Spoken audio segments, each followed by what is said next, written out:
Now, I'm no police officer, but I'm pretty sure it's not protocol when you're in a high-speed chase to ram the other vehicle on the side with your giant butt trying to run it off the road, especially when the other vehicle has several children in it.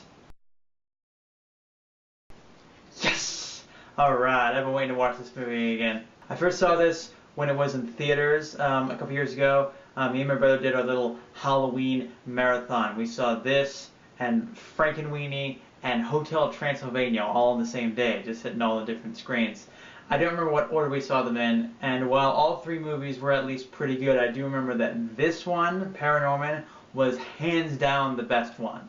So ParaNorman tells the tale of Norman Babcock, a young resident of a place called Blythe Hollow, a town in Massachusetts. It's basically Salem, Massachusetts. You know, they had those pesky witch trials a couple hundred years ago, and now they've turned them into, you know, a tourist thing. Now, Norman is just trying to get through school and be a normal kid, but he has a small complication with that in that he can see ghosts.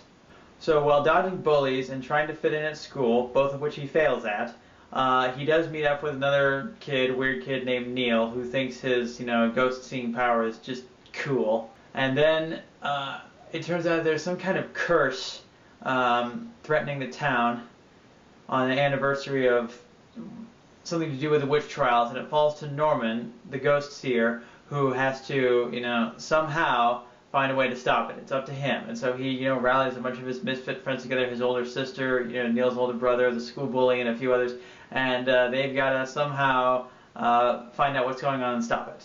So it's kind of like The Sixth Sense if it were a horror comedy adventure.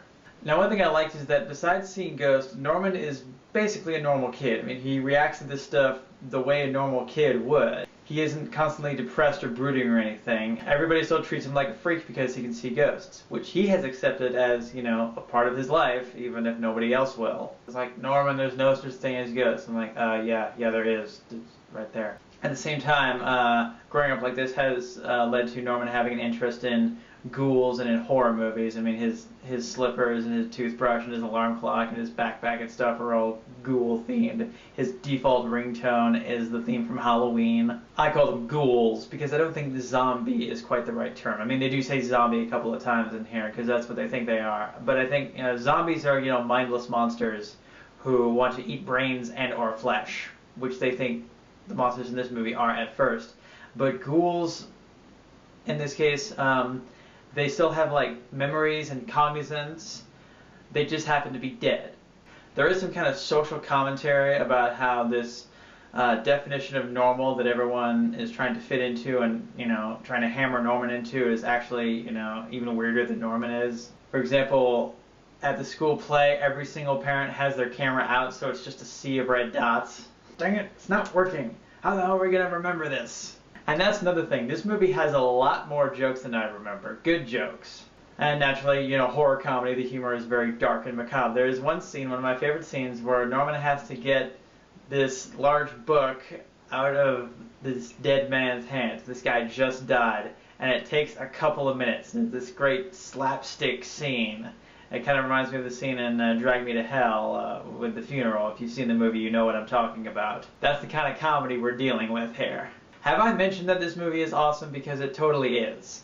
Now, at the center of it, there is this great mystery within the plot, as Norman has to keep peeling back the layers of this thing. You know, what exactly is the curse? What caused it? You know, how do I stop it? Now, at first we think that the ghouls are the big bad guys, but it turns out it's actually a lot more complicated than that. And it gets very emotional as they ramp up towards the climax. So after lots of wacky hijinks and chase scenes and stuff, Norman finally has his showdown in the forest with the witch, which is really intense.